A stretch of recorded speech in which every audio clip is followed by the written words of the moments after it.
Muszę przyznać, że to dosyć dziwne uczucie, gdy pakuję się w środku lipca na wyjazd, a rzeczy w mojej walizce pochodzą z mojej zimowej półki. Siedzimy na lotnisku, Andy kolejkuje. Nieprawdą jest, że w czasie pandemii się nie podróżuje, bo ludzi jest pełno i Andy już kolejkuje od 20 minut, a ma priorytet. Jesteśmy w samolocie. Ja nie mówiłam, gdzie my lecimy. My lecimy do Islandii, dlatego trzeba było się ciepło ubrać, ponieważ w Islandii jest gdzieś tak około 12 stopni, 17, no może być czasami 20, ale wiadomo. Lecimy Wizz Airem, na razie wszystko idzie bez żadnych problemów. Prawie 4 godziny lot przed nami.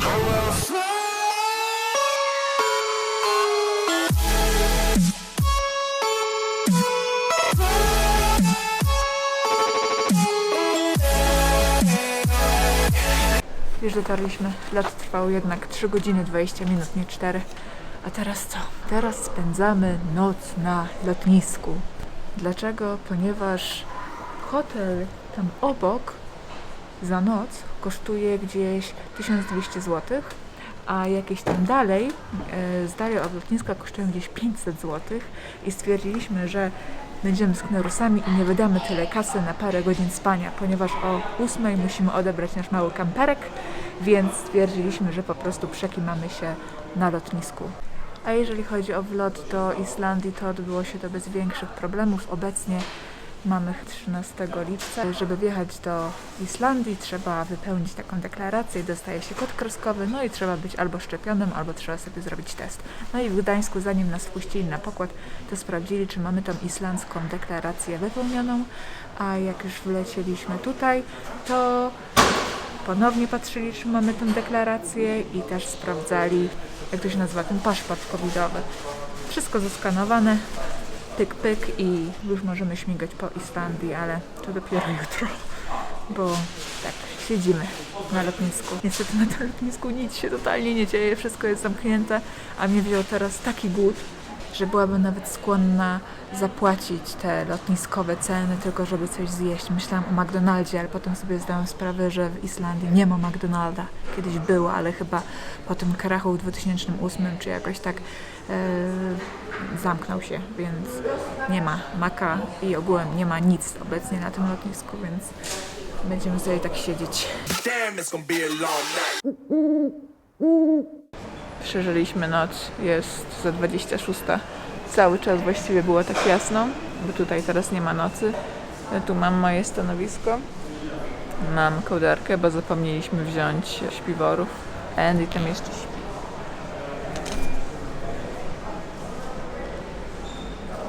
Gdzieś za 1,5 godziny będziemy szli na autobusik, który zawiezie nas do wypożyczalni.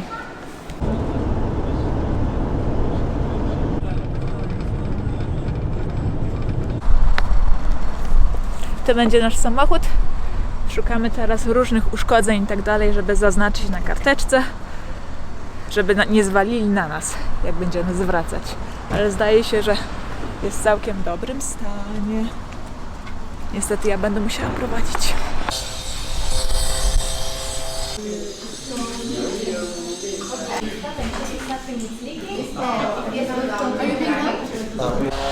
No to jesteśmy gotowi! Witamy w Islandii, w kraju ognia, lodu i deszczu.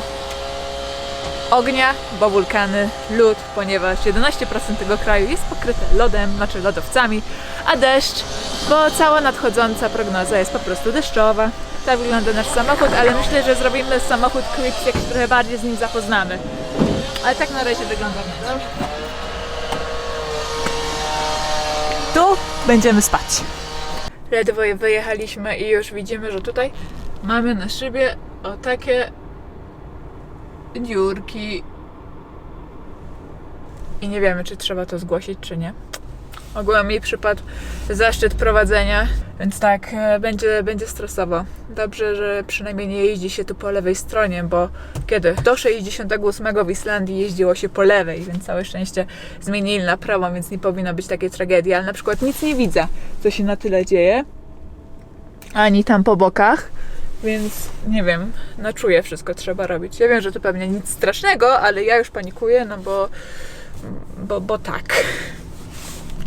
So I wanted to have bacon and eggs for breakfast, and this is 350 grams of bacon for 72 zł. So nothing. To był krótki przerywnik ze sklepów. Faktycznie Islandia ceny ma dosyć wysokie. Chociaż podejrzewam, że gdybyśmy tutaj przylecieli na Islandię prosto z Nowej Zelandii, to ceny by nie zrobiły na nas żadnego wrażenia, ale że spędziliśmy już 2 miesiące w Polsce, to no jest drogo. Ponownie wracamy do miejsca, gdzie wypożyczaliśmy nasze auto, ponieważ nasze hamulce przy najmniejszym przyciśnięciu hamulca skwierczą i piszczą. I idziemy to zgłosić. W razie gdyby się czepiali. Ja ogólnie nawet nie wiem, czy to jest bezpiecznie jeździć z takimi hamulcami. Ja ogólnie jestem panikarą. Ale tak, jak załatwimy sprawę z samochodem, to pojedziemy do Bonusa, który jest uważany za w sumie najtańszy sklep. Zobaczymy, może ceny będą bardziej przyjazne. A potem coś zjeść i plan na dzisiaj to Midlina. Miejsce, gdzie stykają się płyty tektoniczne oraz ten wybuchający wulkan. Nie wiem, jak on się teraz nazywał. Mam tu go gdzieś. Fagradalsfjall. Tak, więc oby dzisiaj też wybuchał.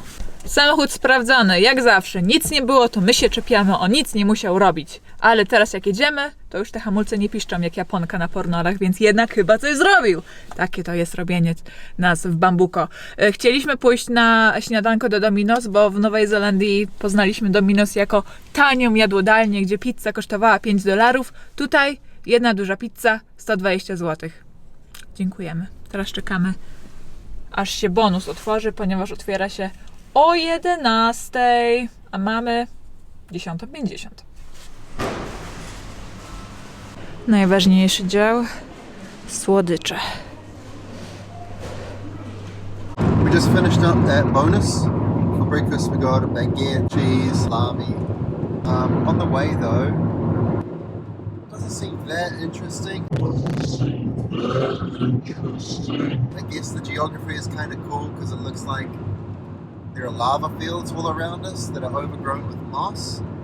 But aside from that, it's not a lot else. Look, I'll show you.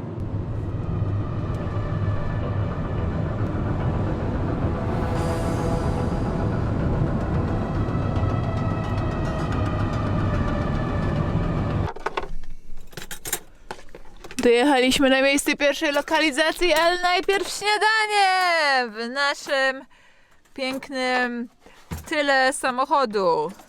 I musieliśmy ubrać też termoaktywne ubranie, bo jest zimno. Pierwsza lokalizacja Midlina, czyli most łączący 2 kontynenty, ponieważ tutaj stykają się 2 płyty tektoniczne, a dokładnie płyta tektoniczna północnoamerykańska z euroazjatycką. I to tutaj, na tym moście, zaraz, przebiega właśnie ta szczelina między płytami. To. I tu. Co roku Islandia rozrasta się o 2 cm w związku z tym, że ta część amerykańsko-północna idzie bardziej na zachód, więc Islandia też rozrasta się na zachód. Teraz tak, jak staniemy tutaj, bo jak staniemy po jednej stronie, to będziemy już w Ameryce, a jak w drugiej, to w Europie. O, proszę. Czyli tam już jest Ameryka, a tu jest Eurazja. Jestem w Ameryce! W Europie. W Europie. Again, jeszcze raz. Tu jesteśmy dokładnie.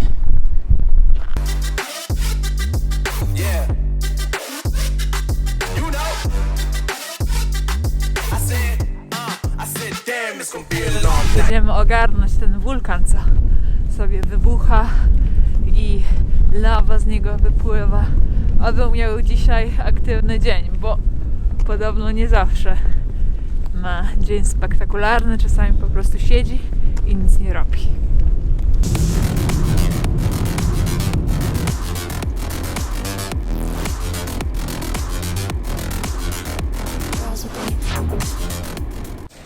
Jesteśmy na parkingu obok wulkanu. Przyjechaliśmy tu o 1:00, a mamy 5:30 i dopiero teraz wyruszamy, ponieważ wcześniej był taki wiatr i była taka ulewa. I skorzystaliśmy z tego, że byliśmy zmęczeni po nocy na lotnisku i się po prostu przekimaliśmy i teraz pełni sił i wigoru możemy iść dalej. Głównie specjalnie się martwimy podziałem dzień noc, bo tu właściwie cały czas jest jasno, więc a natura biletów raczej nie bierze, więc można zawsze odwiedzić różne miejsca o różnych porach dnia, więc jest super. Oby zaczęło znowu padać. Watch out! The floor is lava!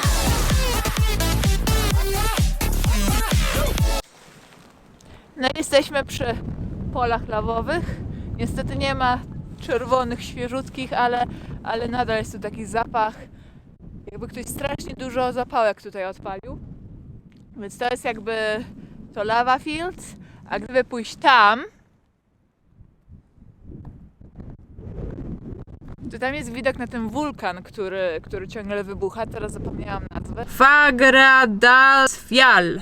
Ale od 19 marca sobie płuje lawą i innymi oparami. Tylko niesystematycznie. Nie wiadomo, czy wtedy będą wybuchy, a poza tym dzisiaj widoczność jest taka, że raz coś widać, a za 10 minut nic nie widać, więc zastanawiamy się, czy tam iść, czy nie, bo jest to kawałek drogi pod górkę. Ale z drugiej strony, ile razy my tutaj jeszcze będziemy i będziemy mieli okazję zobaczyć taki wulkan, więc no będziemy się zastanawiać. A co do tej lawy, to ona nadal sobie płynie i są obawy, że w końcu dopłynie do drogi, więc starają się ją w jakiś tam sposób utorować, żeby zaczęła wpływać do morza. No ale generalnie wiadomo, natura robi co chce, więc zobaczymy jak będzie. Liczyłam na czerwoną lawę. Nie ma czerwonej lawy, jest czarna. Ale czuć, że świeża. Czuć, że świeża.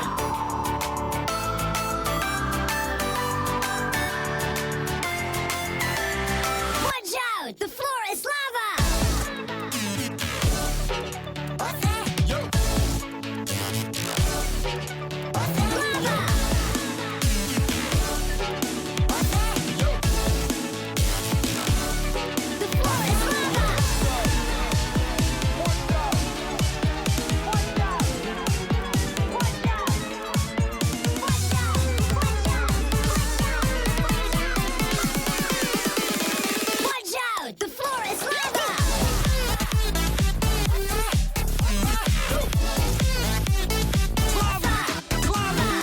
Jesteśmy już na kempingu, niestety nie poszliśmy na wulkan, ponieważ jeszcze większy wiatr zaczął wiać, jeszcze bardziej zaczęło padać i widoczność ponownie była zerowa, więc niestety się poddaliśmy. To są takie kamerki, można zobaczyć jaka jest obecnie widoczność na tym wulkan, no i nic nie było widać, więc bez sensu było tyle tyrać pod górę. Może pojedziemy pod koniec naszego tripa, może będzie lepsza pogoda, to wtedy się wybierzemy. A teraz jesteśmy na kempingu. No i co? I coś zjemy i będziemy spać, bo nadal jesteśmy niewyspani. Kemping jest darmowy, więc super. Nie ma wielu darmowych w Islandii, ale tu nam się udało. Jedna z lepszych pogód, jakie mogliśmy sobie wymarzyć.